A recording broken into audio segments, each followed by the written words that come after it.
answering your questions about moi. Do I love my boyfriend? I love the 76 cats he bought for me. I love how obsessed he is with me. Do I love him?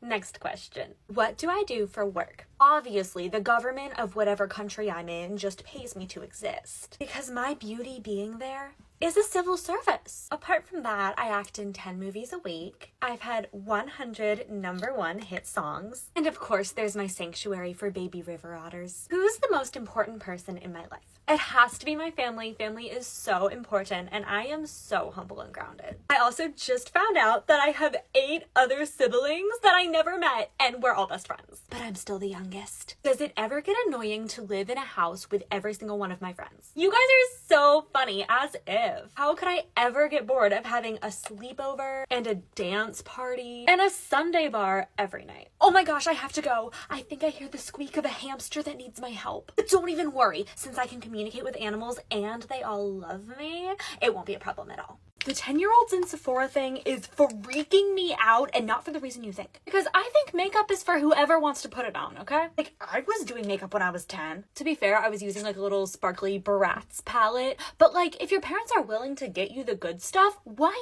not? But what really grinds my gears is the people saying that they're getting into fights with the 10-year-olds over these products. What are you saying right now? And at first I was like, no, anyone saying that must be making it up for the story time. But then I remembered this atrocity that happened to me at a church picnic when I was 9. And brace yourself, because I really suppressed this memory. Like, this is rough. So we're at like a church potluck, and I'm just sitting on a little folding chair at a table with both of my parents. There's also another family at the table that we're sitting at, but we're not really talking to them. The important thing to know is that all the chairs at the table were filled up. So I get up to get some more food, and then I come back ready to eat my mac and cheese, and oh, there is a woman in my seat, like a 50-year-old woman. And at first I'm thinking like, Mama, Dad, why didn't you tell her that I was sitting here? But it wasn't a big deal, because if this happened to me today, I would not say anything. I would just like stand next to my mom and just let her have the chair. But at the time I was braver, so I was like, oh, hello, that was my chair. You can see my napkin and my fork, you know, right there on the table. Can I sit here with my parents? I mean, I probably like wasn't that eloquent. I was 9. But the lady is like, no. What?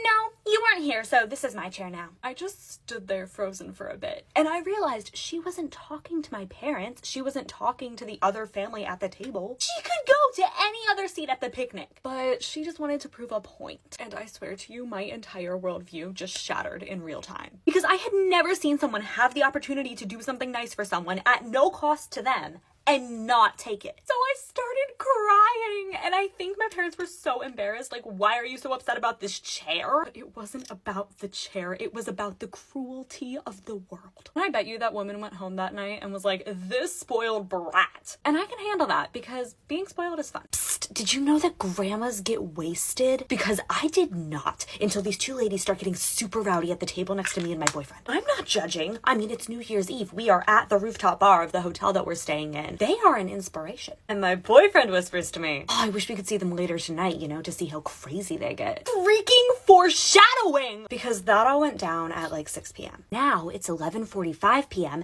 and someone's pulling our car around to the front of the hotel so that we can drive to a different bar for midnight. Now, I don't want to hear how close we were cutting it to midnight. Veggie Stick was extremely jet lagged, and I have a prompt bedtime of 11 p.m., so we needed a nap. Anyway, we're scrambling into the car to get there on time when we hear, wait, sir! The same 2 ladies we noticed up on the roof are running to our car. We'll pay you $10 to drive us across the street to a different bar. And as you know, my boyfriend is the coolest person ever, and he knows that I want to be besties with these ladies. He's like, you don't have to pay me, we'll just drop you off on the way. So we set off, and immediately it is so clear that these ladies are on a different plane of existence. Like, not wasted to the point that we were worried about them at all, but just wild enough that they weren't going to a party. They were the party. 5 minutes go by of them cackling in the back, and we start to realize that we didn't really know how far away this place was, because they said the bar was across the street, but it was more so across town. The only way to get there is to turn weirdly into a gas station and then into the parking lot. So they're like, turn now!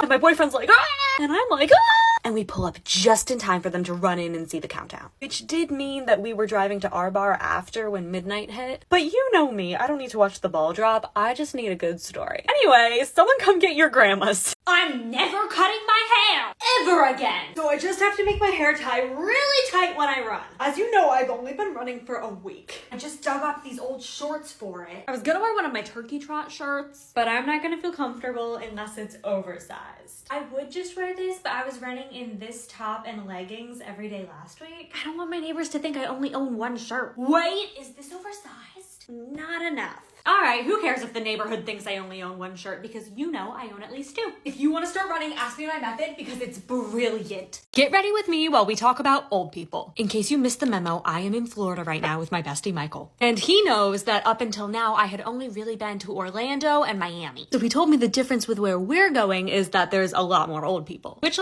I'm so down for. If you watched The Notebook at a formative age, you know exactly what I'm talking about, okay? People older than you always have the craziest stories. Like, I know you look at your grandma and you think, you know, the craziest thing she probably ever did was eat cinnamon raisin toast instead of normal toast. But you would be surprised, I'm telling you. I will also say, while being here, I have never felt so confident. The sheer number of compliments that I've received on my outfits, mind-blowing. And I really think if we, as Gen Z, should take anything from the older generations, it should be saying hello to people on the street. I love that, okay? It's so fun.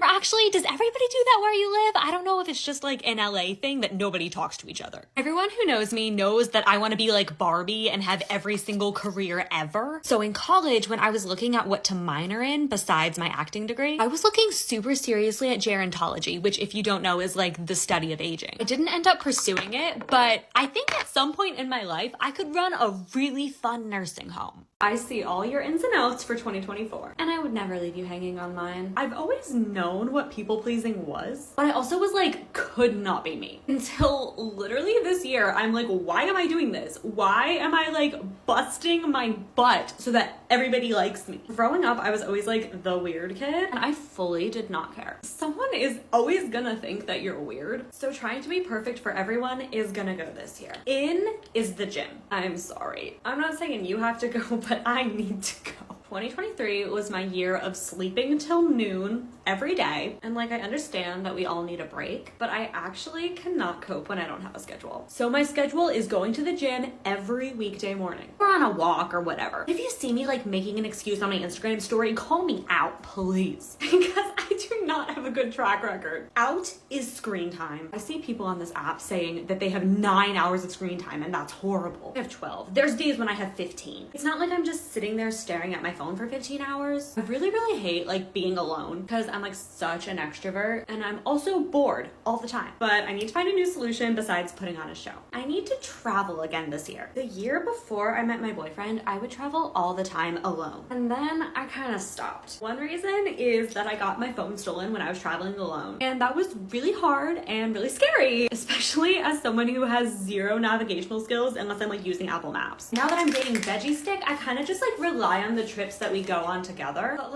I want to take a trip every month, which he can't do because he works in an actual office. So if you have travel recommendations, hit me up in the comments. And please tell me your ins and outs. If you need to stop being in love with someone, the easiest way is to find a new crush. But stop, pause. I'm not saying that you should jump into a new relationship if you're not ready. But for me, I was getting over the worst breakup of my life. Finding a new celebrity crush was a huge step because it's someone unattainable. I'm not gonna get hurt. And it just told my brain, okay, yeah, there's someone else in this world besides that one person that hurt me that I would hypothetically want to date. Next, you have to get rid of their social media. I cannot tell you the freedom, the weight off my chest when I finally blocked my exes. It's I hope you're having the most wonderful life, but I really don't need to know anything about it. However, I know we can't block everyone. If you have a lot of mutual friends with them or whatever. But then I would mute their posts, silence their account. I know you think you have the willpower just to not look at their stories, but you don't. Next, you can try giving yourself the ick for them. Thinking about things they did that you didn't like. A lot of people tell you to do this, but I kind of feel when I was lost in the love sauce, still thinking that I would never love somebody as much as I did them, I would just pull the, oh, but I didn't mind those things. So instead of that, I preferred reminding myself, I want to marry and spend forever with someone that wants to be with me and wants to treat me well.